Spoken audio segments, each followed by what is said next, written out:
SolveYourTech.com, your source for how-to guides and tutorials. Welcome to our video about how to enable the double tap period shortcut on iPhone in iOS 17. If this guide helps you out, then please consider subscribing and liking this video. Your iPhone has a few different keyboard settings that you can toggle on and off, and one of them involves a shortcut which requires you to double tap the spacebar. That will then enter a period followed by a space in whatever you're currently typing.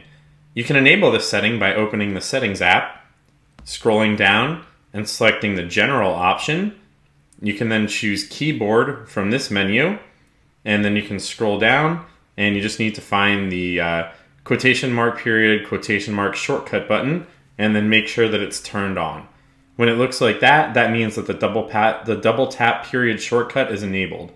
So now if you just go into an app like Messages, and you type in, or you tap inside of a message field, then you can just type some information. And if you double tap the spacebar, it's going to add a period followed by a space. Make sure to like this video and subscribe to our channel to see more tech guides like this one. For additional information on this topic and to read the entire article, click the link in the description to visit solveyourtech.com.